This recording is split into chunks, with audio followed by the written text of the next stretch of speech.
if a girl rejects you, guys, she can still be a great friend. Like if she sees you as a friend, if she friend zone you, take it at that. Like just pursue the friendship, not with the intention of like maybe she'll start liking me and but just pursue a friendship. Like if you take the rejection as I don't want you in my life, then you're just losing out on a great friend who can then give you proper advice on like pursuing someone else who is actually a better fit for you. Yeah. Interesting. I did that. I got rejected. I got used to rejection sometimes. I'll be honest, but I still kept good female friends, which led me to where I am right now.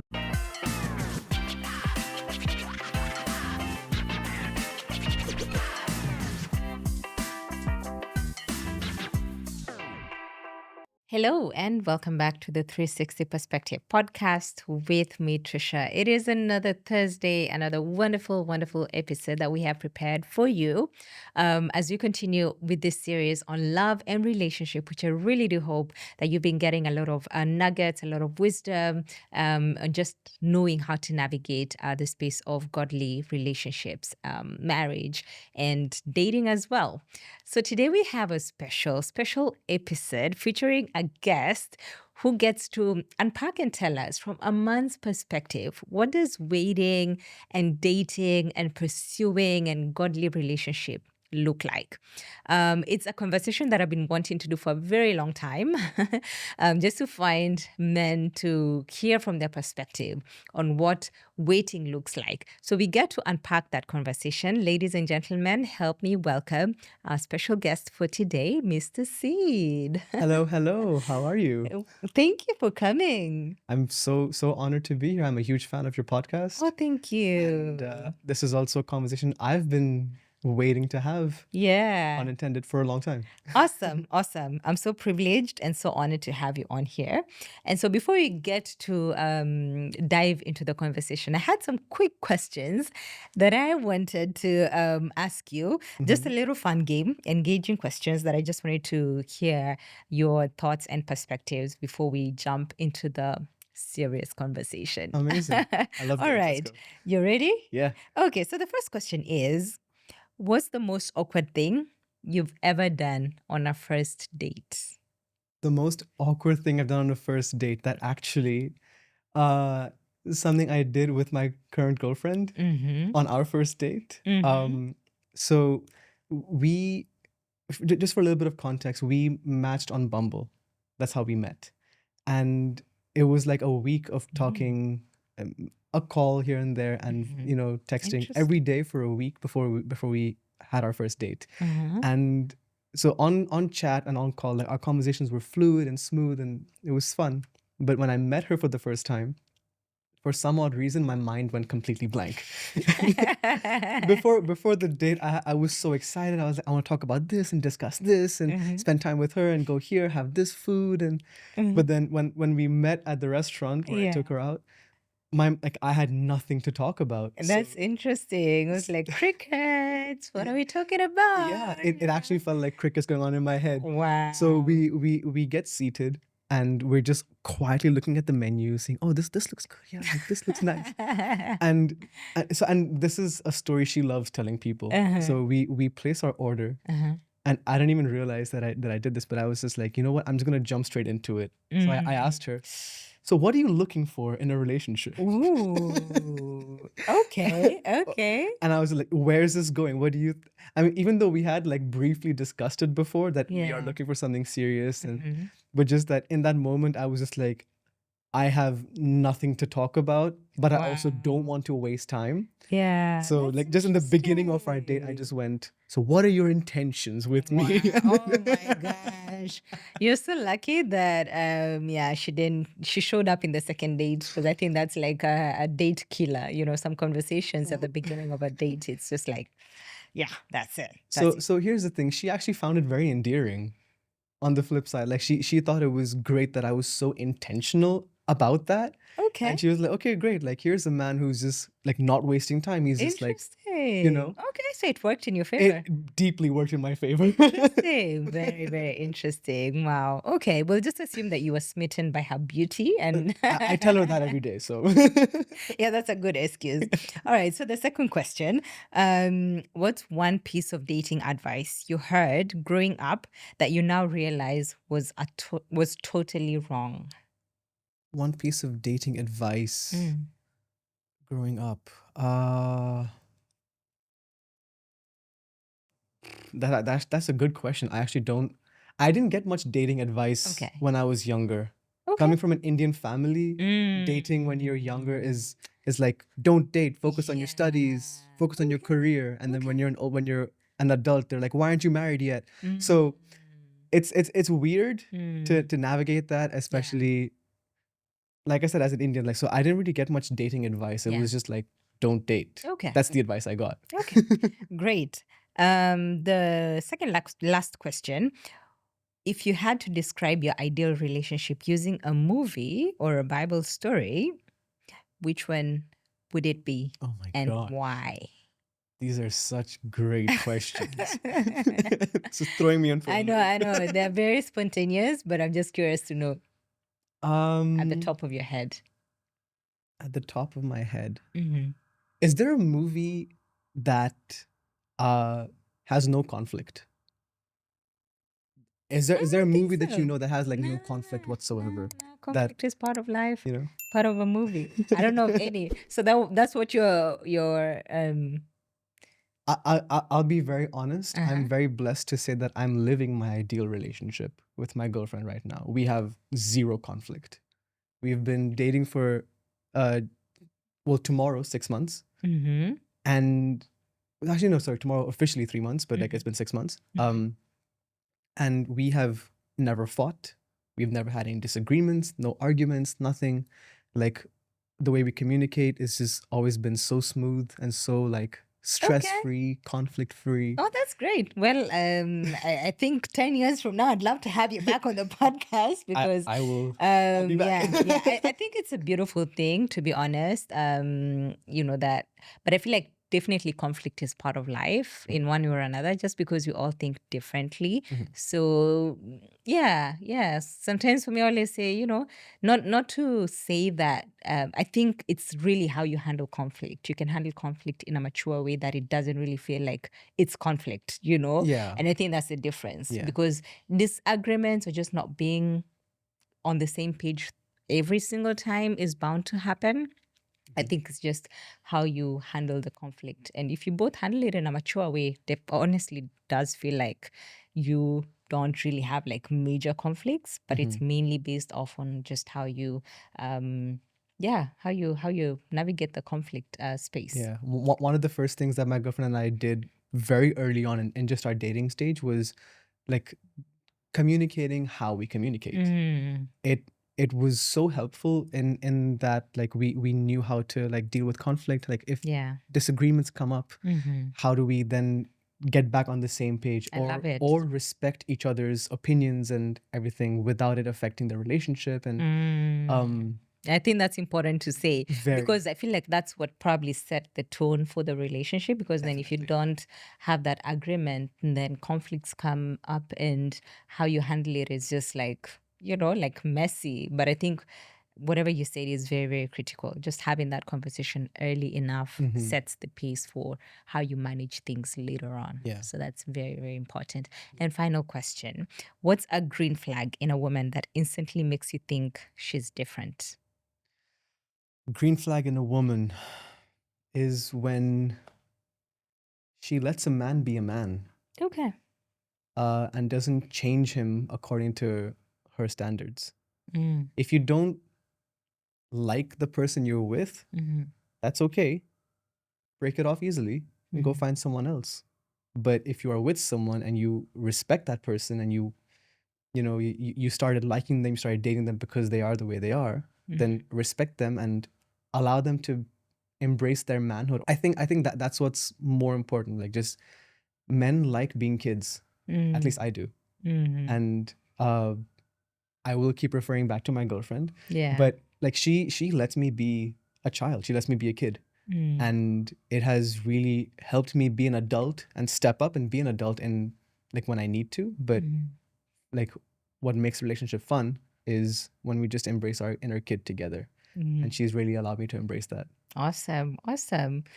All right, great. So let's start with you introducing yourself, just who you are, where you are from, where you've been born and raised, and any other information that you want to tell us about yourself. So my name is Sid. I am from India, but I'm born and brought up in Dubai. And I've lived here all my life, never lived anywhere else. I work as a filmmaker, and I absolutely love my job. Wouldn't change it for the world. Great. Okay. All right. So let's go into the meaty part of the conversation, Let's do it. which is just from a man's perspective, navigating waiting season, singlehood season, and just godly dating. For you as a man, did you ever go through societal pressure? I know for us women, maybe because of age, and timelines and all that stuff, women do go through a lot of, societal pressure when it comes to getting married and, like the stages in life where the society and everyone around you expects for you to get married. Have you ever gone through any societal pressure in your singlehood journey? Weirdly enough, I never got any pressure to be in a relationship. Um, like I mentioned earlier, growing up, I was actually pressured into remaining single. When I wanted to pursue someone, when I wanted to date someone, if I had a crush on someone, or I was just told no, stay in school, do your studies, and all that. So culturally, that's what I experienced. But in terms of the community and like referring to my church, for example, they allowed me to embrace singlehood. No one ever pressured me or asked me, "Oh, when are you getting married?" or told me, "Oh, you should get married soon by this age." Like you said, it is different for men, so we don't have the age factor playing into it. But I was just allowed to embrace my singlehood and actually taught how to enjoy and love being single. Interesting. But your family members or just your community around you? The community around me. I go to an amazing church where they embrace all people and all stages of their lives, all religions, all That's cultures. beautiful. Yeah. And it has been so amazing to be a part of that church because it gave me a chance to grow and serve without any distractions or potential distractions, and just focus on my relationship with God. Okay. All right. Great. So thankfully, you've not had to go through a lot of pressure, when it comes to dating and waiting. But in terms of like challenges, in terms of like loneliness and just desiring to have someone, have you ever experienced that in your singlehood as a man? Because sometimes men look like they're just focused with working and, making money and, forget the women kind of thing. But sometimes you're always wondering, don't these men get lonely, especially in Dubai, to be honest? Yeah. So I'd be lying if I said I didn't feel lonely or if I didn't want a relationship in my season of singleness. Yeah, of course, like I have craved relationships in the past when I didn't have one, or I've felt lonely or just alone, or just didn't want to just hang out with friends, but also pursue someone, because it's exciting, especially the first few weeks of getting to know someone. It's so exciting when it's just okay. And we'll get to that question about Yeah. pursuing, but yes. Yeah, of course. So yeah, like the challenges are there, because everyone would want a partner, but which is why like my church has really taught and like put so many resources into teaching us how to embrace singlehood and how to love singlehood as well. Okay, all right. And in your singlehood as a man, do men prepare for marriage? Because I feel like a lot of times for us women, there's, we get bombarded with, oh, you need to prepare to be a wife and all that stuff. But then from a man's perspective, do men ever prepare for marriage?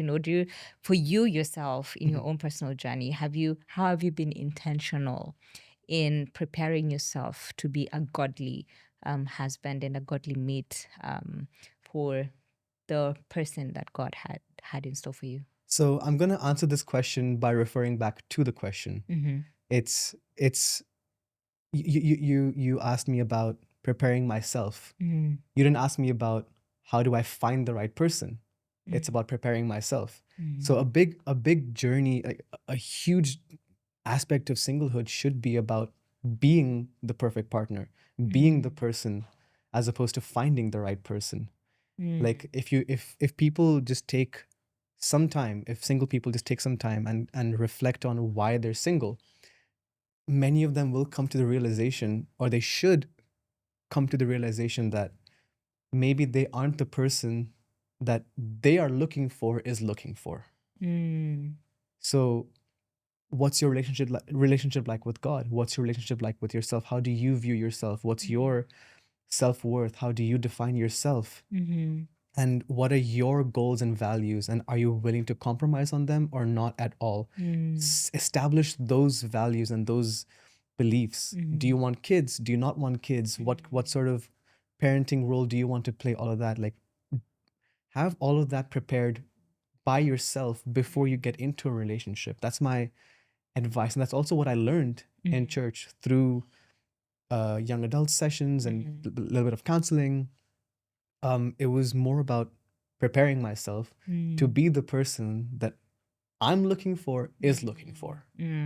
Wow, that's profound. And I think one thing that I'm picking from whatever you said is it's very critical for men as well, not just ladies, to plug yourself and plant yourself in a place where you are learning and growing how to be growing into becoming the best version of yourself, which ideally, if you're constantly in the habit of becoming the best version of yourself, then even in marriage, you will show up well, if you've done the work to become the best version of yourself, and just learning about the expectations of, a man in marriage, and leading in marriage, because that is my next question. There's this pressure that is put on men to lead well. And unfortunately, we've had situations, especially within Christian circles, where a number of women have felt men have not led well, or they felt, quote unquote, he led me on, but he was never interested. So there's been quite a lot of complaints, among some Christian women, feeling like men in the church have not led well. In that particular area, how have you done the work to make sure that you are not the statistics? First of all, have you ever found yourself in that place? Because I realize a lot of Christian men have found themselves in the place where they honestly they were not even there. They didn't know that they were leading a lady on, only later on to come and discover, oh my gosh, what do you mean she's saying that I led her on? How? Have you ever found yourself in that situation? And if you have, how have you worked on yourself to ensure that you maintain healthy relationships with your female friends that don't give suggestions of you're leading them on? I don't think I've ever found myself in that situation where I would lead someone on. I'm before meeting my girlfriend, I've been used I got very used to like being the one to pursue someone or like someone first. Um so yeah, personally, I don't think I was ever in that situation where I was potentially leading someone on. Um the way I put in the work to make sure that I'm leading someone well is by looking at the people around me, the eldership or the leadership around me, what their marriages are like, and getting close to my counselor, or my mentor, however you may see him. Him and his wife have a beautiful marriage. They love and respect each other so much. I looked at my sister's marriage, the way her and her husband parent their daughter as well. It's so beautiful to see the eldership and everyone who I know to have healthy relationships with their wives. How do they do it? That's the way I see it. Like, the best way to learn is to learn from example and to see the people around you. It's not about like there's no better way to learn. Than the people around you. Yeah, and to be honest, I I always say, even for ladies out there, just make sure that whoever you decide to date, check who are the people around him, who are the voice of reason around him. Is he someone who's submitted to leadership? Does he have older male friends that he listens to? Does he have friends around him who are in meaningful, healthy marriages that are thriving, that are godly, that he gets to sit down with, and they get to pour into his life? I think they may seem like small things, but to be honest, ultimately, they say we are a fraction of the 5 people that we surround ourselves with. So I think it's a critical aspect to make sure that you plug or you attach yourself with somebody who is being led by other godly voices around him. That's very, very, very important. And the other question that I know has oftenly come up when it comes to like dating with, church Christian men has been Christian men don't know how to pursue, or they struggle in the area of pursuing. So you'll find for a lot of ladies, they find the men in the world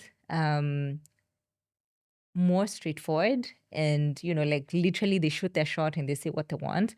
But when it comes to Christian men, it's like it's honestly, it's like a real struggle. Like, can you just tell me what you want? They'll hover around you. I always say they'll hover around like monitoring spirits, but never really get to. I've been there. Yeah, they never really get to say like what you want. Just speak out. So when it comes to like pursuing women, for you, is it something that you had to learn? Was it natural, or was it something that you had to observe and pick from other men who'd gone ahead of you to teach you on how to pursue a woman well? It was a mix of a bunch of things. Um, eh, I I'm very happy to say that I have a few female friends who I consider just friends. I don't pursue them because I don't see a relationship with them, or I don't think that we'd be compatible, but we're great as friends. And we just leave it at that. And what I do is very intentionally, I make it known to them, okay, we're just great friends. That's that. I will leave it at that. I'll invite you to my wedding. So making it very known, like very clear. Yeah. Friend zone. Oof. But not in the sense of like, oh, they're pursuing me, but I'm just Yeah. it's more just like, okay, just we're great friends. Yeah. Let's not make it awkward and be like, oh, guy and a girl being friends, like, Okay. and that in itself has actually helped me in pursuing women, because or pursuing before I met my girlfriend now, but it helped me just see women as women first. Then if there is an interest, then seeing, okay, potential partner, as opposed to seeing every woman in church or every girl my age as a potential partner, because then that it's essentially objectifying them, if not their body, but objectifying, or kind of idolizing the potential relationship that can come out of it. And there's no guarantee. And what's really happening is you're potentially losing out on a great friend that you can make. And these female friends that I have had, they have given me so much life-saving advice on how to pursue women. So having healthy female friendships with boundaries, definitely with boundaries, has helped me in my pursuit, of my now girlfriend. Okay. That's interesting. I think in my head I thought, oh, definitely like it's an older, like man who's married who'll teach you, oh yeah, do this, take out this first date, But to be honest, I think men who've had the privilege of having healthy friendships with the, ladies around them, they've been able to get valuable insights on what pursuing a woman looks like, and insight in terms of, oh, this is what women like. If you're going to take her on a date, do 1 to 3 things. Because ideally, we're all birds of the same feather. We are all women. There's certain things that majority of the time will excite us. So it's a good place to seek advice from. So that's very interesting that you got to learn it from your fellow female friends. I did get a lot of advice from older men, experienced men who are married, who know how to make their wife happy, who know like what it was like when they were in a relationship, just dating them. So like obviously I got the advice from them. There are certain pieces of advice that I would get just from men, and certain pieces of advice that I would get just from Which ones are those you got from the women. men? Sorry? Which ones? Which advice, to be precise, are those that you got from men when it comes to pursuing? Stuff like boundaries. What boundaries should I keep? What shouldn't I cross? Stuff like that, which really helps in the topic of waiting till marriage. And stuff that advice that I got from my female friends or just women or my sister as well is what do women like, and how do I put my best foot across. Interesting. And when it comes to whatever you learned from older men, as I mentioned earlier on, sometimes men don't know how to pursue in terms of just even asking a lady out. For you, I think definitely the Holy Spirit must have helped you to, in your nervousness, to just be very forthright Well, with okay. asking her out. But I'm curious, was it something that you had planned out in terms of, at this stage of the relationship, I definitely want to make my intentions clear? Because I feel like where there's no clarity, that's where the confusion comes up, whereby you've been going out on dates and all that stuff, but then there's no clarity in terms of where is this heading to. When I was younger and I was getting used to the idea of, okay, I like girls, I want to ask them out, I really struggled with asking someone out. But this was like when I was in middle school and high school and stuff. So I'm not really gonna count that. Yeah, But definitely. it definitely adds to my learning experience. What I learned over time is like we've mentioned, women love clarity and being honest with intentions. So I quickly learned to get over it, and just if I'm interested in someone and I want to ask them out, I ask them, or I tell them I would love to take you out on a date. I make those words very clear, on a date. And if it's a date, then they know, okay, there's romantic intention behind it. That's what's going to happen. And referring back to the conversation that I had with my girlfriend on our first date, in that conversation, when I asked her, what are your intentions? Like we discussed, and I told her, I am fully pursuing you with romantic intention. I want to eventually be your boyfriend. I'm pursuing marriage. I'm pursuing a serious relationship. So even to ask her out on that date, it was actually very easy for me to get her number and ask her. So when I was younger, when I was understanding what it is to like have a crush on someone or like someone, want to ask them out, I really struggled. I did not know how to ask someone out. I was like, the nervousness got to me very easily. I would ask a girl, be like, hey, do you want to hang out? Instead of saying go out on a date. Like learning that there's a very clear distinction in words like that. And so like we discussed, like everyone would want clarity. So Especially women. exactly, yeah. And I'm also like that. I like things black and white. So I quickly learned to like just push past the nervousness and just think, what's the worst that can happen? The worst she'll say is no. Yeah, And then you can just move on to the rest of your life. that's true. So I then, like, it got very easy for me to then go up to someone I'm interested in and then say, I would like to take you out on a date, making it very clear it's with romantic intention. It's I want to date you. It's potential relationship and marriage.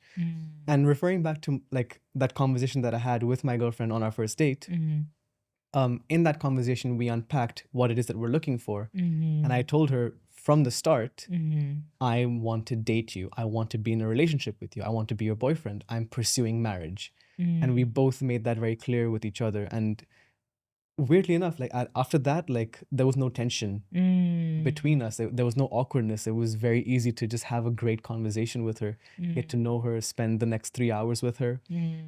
And like even on Bumble, she told me, I will only give you my number if there's a plan, if we know what's happening. So I told her, okay, I'll take you out on a date. I'll take you to an Italian restaurant at this time, this date. And then after that, she gave me her number, and then we, Very yeah. interesting. Okay, okay. And to be honest, I feel like it takes a lot of courage, because then you have to move past the rejection thought. Because I feel like a lot of men are held hostage because of fearing rejection, in short, So a lot of times you find this a solid Christian man who loves God, definitely an ideal potential, but just because he can't get past his fears to ask a lady out, unfortunately, he just hoovers around her, like hanging out, quote unquote, hanging out, like, bro, we already have enough friends. We have enough male friends. If you're going to be around me, be precise, be specific with what you want, And to be honest, some of these women that a lot of men feel like they are, like, kind of like they are above their level kind of thing. Some of them are very much available. They just want a man who's very clear and precise with what he wants. Yeah. And you'll be very much surprised that the women that you think are above your league, really, they're not. They just, all they're seeking out and desiring is a man who is sure and confident with what he wants, period. When I learned that, it changed my life. Yeah. Really. If a girl rejects you, guys, she can still be a great friend. Like, if she sees you as a friend, if she friend zone you, take it at that. Like just pursue the friendship, not with the intention of like maybe she'll start liking me, and but just pursue a friendship. Like, if you take the rejection as I don't want you in my life, then you're just losing out on a great friend who can then give you proper advice on like pursuing someone else who is actually a better fit for you. Yeah. Interesting. I did that. I got rejected. I got used to rejection sometimes. I'll be honest, but I still kept good female friends, which led me to where I am right now. Interesting, yeah, because I remember our previous guest, she actually said in one of the dates when she, after going on multiple dates and realizing they were not really in alignment, they just decided to pray for each other's future spouse, and I thought that was really beautiful that, you can end it in a way of, we are just not meant for each other, but we can wish and pray for the best for each other in regards to the people that God has in store for us. So I think that's beautiful that you brought that up. Yeah. And even as I get close to winding up this conversation, there's this notion that a man has to have it all together before pursuing a woman or getting into a relationship. And this is in regards to, like, I'd say mainly finances. I feel like that's a big one for a lot of men. They feel like they need to have attained a certain level of financial stability before they pursue a lady. Did you ever go through that kind of pressure in terms of having to get to a certain level as a man before you pursue a woman, especially in a serious relationship that's leading towards marriage? I don't know where the pressure comes from, but it's definitely there. As men, we are taught that we are leaders of the household, and traditionally speaking, we are the breadwinners of the family. Now, so yeah, definitely, I would want to have it all together. I'll be honest, I don't. But that doesn't mean I don't have a plan.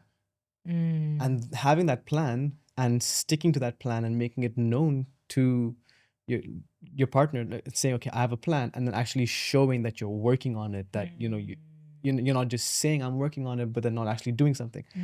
Like, I'll give an example. I feel like I don't want to ramble too much without giving an example. I live with my parents. Culturally speaking, that's okay. But also financially speaking, I can't afford to live by myself.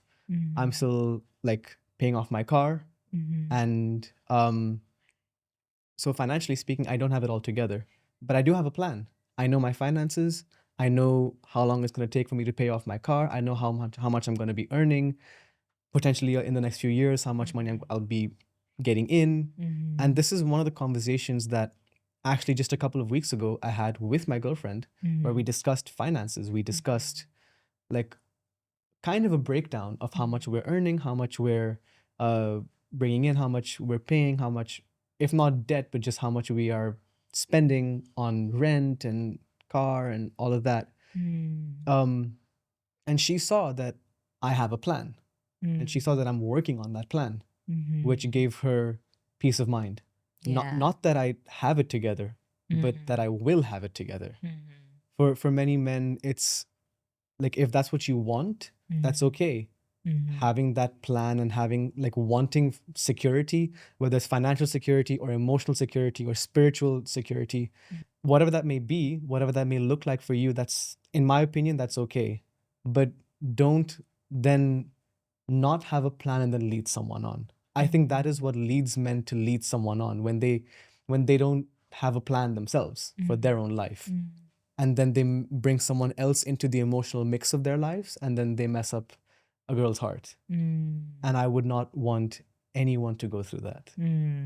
Very profound, very profound. I love that, because I realize a lot of men struggle with feeling like I need to have established a certain financial status before I pursue a woman. But I love the confidence of having a plan that you're working towards. So it's not just a blank plan that's just seated there just to show to a lady, oh, this is my plan. But then the action and actual steps that you're taking towards establishing the plans and just realizing the vision that you have in terms of moving you from one level to the next level that you aspire to be. Because I feel like that gives women confidence in knowing that one, he's not a lazy man. Secondly, he's not content with the level that he is in financially. And thirdly, he's doing something about it to ensure that he's working hard to become better financially, not just for him, but also for the relationship and potentially for the marriage and the future of the two of you. So I think that's very, very profound. And the other question that I had. I actually want to just touch on that little thing a little bit. My girlfriend and I actually got some advice. Stuff like finances. If you don't really have it all together, don't worry too much about it. Like, there are some things that you can still do together in marriage. Yeah. If I want some support, or if I just want some emotional support while I'm still working on my financial plan, my wife in the future can still help me and support me in that. We shouldn't worry too much about it. Yeah. Enjoy the relationship, enjoy the process of getting married, and then growing in that together. Growing in it And together. trusting in God that God will provide. That's what the true. Bible says. Absolutely. Absolutely. And I think one thing that men also don't realize is, in the Bible says that he who finds a wife finds a good thing and obtains favor from the Lord. I've seen that favor happen in so many men's life who've just made a decision to find a godly woman and marry her, even when they had nothing. And trust me, it's like the heavens open for the man. Once they make that decision, there's this level of favor and open doors and opportunities, and just both financially and just on so many levels that I've seen happen in so many men's lives, including my own husband. Just doors that when he was single, they never used to open, But the minute that he made that decision that I want to marry a godly woman, it's like doors of favor literally open before him. And what used to be such a struggle in his life, in his singlehood, it's like there's multiplication that happens after he gets married. And to be honest, I feel like a lot of men miss out, struggling and thinking that I need to get to a certain financial stability before I pursue or get married, because sometimes some of that financial stability actually happens in marriage and not before marriage. So I think it's very profound what you shared. And I was going to ask, you keep mentioning about this relationship that you are in. Yeah. Now that we're talking about godly relationships and godly dating, how did you discern that this relationship that you are in is the one that God has designed for you? Because I know before this podcast, you've definitely had conversations outside the podcast, where just talking about your relationship and where it's at and just how things are getting serious, and heading towards marriage. But how did you discern that this is the godly relationship that God had for you, especially having mentioned that you met through Bumble? I made a lot of mistakes. I dated girls and women I shouldn't have dated. And when the breakups happened, it hurt. Obviously, it hurt. And I realized before meeting my girlfriend that was because I was very stubborn in not wanting to let go of the person I was dating because I just didn't want to be alone or didn't want to be lonely or just I was with someone I was attracted to and I was ignoring red flags and it was not very unhealthy for me and for my partner. So before my first date with my girlfriend, one thing that I prayed to God was, God, I'm surrendering this to you now. If she is not from you, take her away. If she's, let us just have a great first date. And if she's not from you, then take her away from me. And like that. this is known as that prayer. Oh yeah, the right? dangerous prayer. And we know how efficient it is. Oh, You pray very. that prayer and like Extremely. God works like this. So I was like, you know what? I'm not gonna waste time. I'm not gonna like spend months getting to know someone, falling in love, and then having my heart broken. I don't want that anymore. So since the first date, I prayed that. Insane chemistry. It went really well. Second date, God, if she's not from you, take her away. Amazing chemistry, went really well. Third date, fourth date, fifth date. It kept going really well, but I never stopped praying that prayer. Even after, and I'll be honest, in my prayers to God, I was saying, God, once I'm in a relationship with her, I'm going to want to stop praying this prayer. Not that I was like leaving boundaries for God, but like do it before this or else, but it was more just like just having an honest conversation with my father about that. But I'll be honest, even now, I pray that prayer. I pray to God, God, if she is not from you, if she is not for me, take her away. Wow. But all I see that's happening is a confirmation. It's just growing deeper. Yeah. It's just there's a level of peace that I have in this relationship that I've never experienced before. Love it. And what I know that something is for me is when I feel at peace. When I just feel not peace in the sense that I'm with a great person, we're in a loving relationship and I'm at peace with that, but more just a peace that's just in my spirit. And I can't really describe it, but I would just say, like, guys, don't shy away from praying that prayer and just trust in God. And if God takes that person away from you, don't blame God, like, because he's just protecting you from something bad. That's just the way I see it. If I prayed that prayer before with my previous, like, girlfriends or women I was dating, I would have saved myself. Very quickly. I would have saved myself so much hassle. Absolutely. Absolutely. Love it. I love it. I'm also a big advocate of please make that prayer. It's a dangerous prayer, but then you'll save yourself a lot of heartaches and saving yourself time, money as well, going on those unnecessary dates. Like if God ends it and he ends it early, and then you will spare yourself a lot of heartache, but also you'll be opening opportunities for the right person that God has in store for you. Yeah. So I love that. And just back in your in the topic of your relationship with your girlfriend, purity is a very big thing. As a Christian, have you guys been able to maintain your boundaries, healthy boundaries, as you are navigating this journey of dating? Because a lot of times you find it's the women who are pursuing purity, but then the men are like, all the best. I've met so many of those guys. Exactly. So it's usually an area of conflict when it comes to even the godly relationships that we talk about. Yes, the men say they're Christians and all that, and then when it comes to purity, it's like, now that's the place where, I really don't 100% agree. How have you been able to navigate that space of maintaining purity? And just can you break it down for us, whether it's something that you have pursued or are pursuing? We definitely are pursuing purity. Okay. Like that's without a question. It's if you're dating someone and they are not pursuing purity, guys or girls, run, please. One thing that I'm very thankful for is mentorship, or counseling, or just an elder, someone, a married man or someone who can keep me accountable before getting into a relationship. So I have a great relationship with my counselor. He, like, it was so great where, like, on my first date with my girlfriend, he's texting me, "Hey bro, hope the date's going well." He's been so aware of my journey, my dating journey, my relationship. He knows like at least 80% of, what we do and how we spend our time together, having someone to keep you accountable is a great way to pursue purity. And this is not just like in a relationship, even in marriage, like it can be helpful sometimes as well. Very, we'll not get to that when sometimes. I get married, I Yes, suppose. definitely looking forward to having you back on the podcast when you But get to yeah. that phase.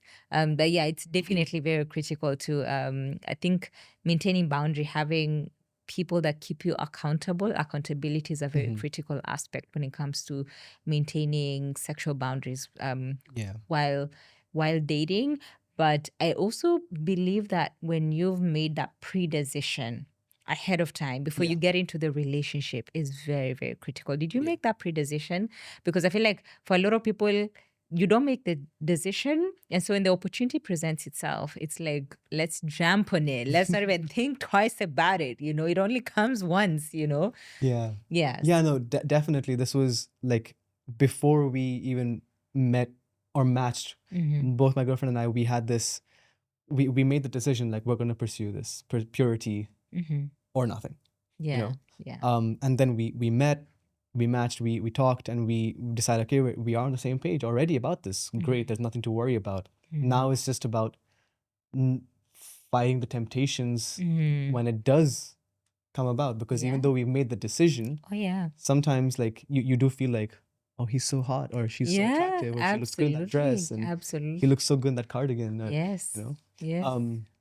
So it was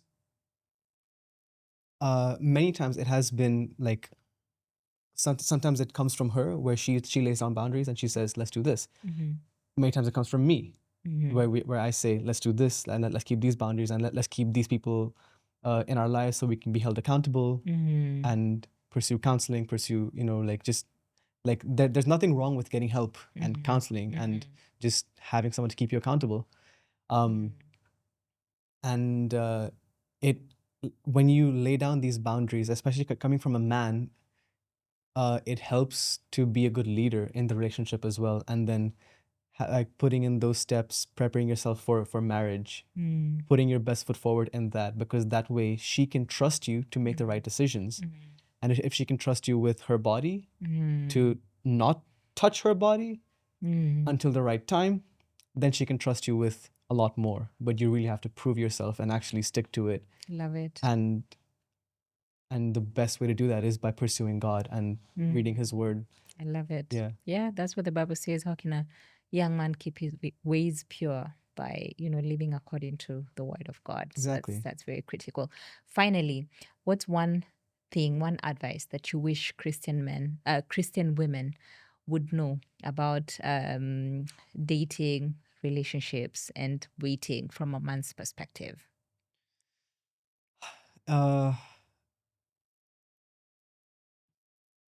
Don't idolize relationships. I know this was said in your previous episode with your previous guest. I completely agree with her.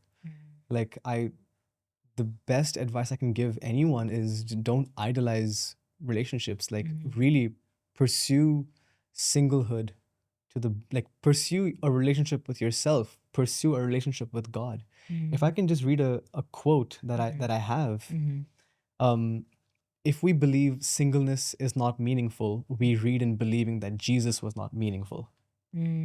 So many people put so much pressure on the idea of being in a relationship that having a partner, being married, is what will give your life meaning. That is so wrong, because we look at people like Jesus and Paul and many other people, figures in the Bible who were not in a relationship or married or nothing, but they achieved way more than many people would do now. When I heard that, this was from my counselor in a singleness and dating course in our church. When I heard that, it changed my life. This was when I was still dating my girlfriend, but I decided, I was like, if in the future I'm ever single again and I don't ever get married, that's okay. I will pursue serving God wholeheartedly, because there is so much meaning in that. I love it. You don't need a partner to pursue God and serve people and bring more people to God. It can help sometimes, sure, but you don't need it. Yeah. It's a desire that we are allowed to pursue in the right context. But if it doesn't happen, that should be okay. Great. And when it comes to understanding men, what advice would you give the Christian women? Understanding men. Yes, when it comes to relationship, dating. Yeah. This is something that my girlfriend and I discussed. She asked me one day, what is it that men want, or what is it that you want? You know, I don't know if she meant it in a superficial sense or in a literal sense or whatever. But I was just like, just want some peace. Many of our dates have been so chaotic. Like, we go to the butterfly garden and you're surrounded by all these flying insects, and you know, you go to like a theme park and you're having so much fun, and you're, you know, like, I'm not saying peace in a literal peace and quiet type sense, but just peace in knowing that my partner is there for me, that she's going to be supportive, and peace in knowing that we can pursue God together, and we're on the same page about values, and we know how to deal with conflict the right way without raising your voice at each other, or just peace in that sort of sense. That is something that many women don't realize that men crave. It's just peace. Awesome. Awesome. What a wonderful way to land this conversation. Ladies, men, all they need is just peace. And yes, what a conversation this has been. I really do hope that this episode gave you some real insight into the challenges, the joys of waiting, dating, and pursuing marriage from a Christian man's perspective.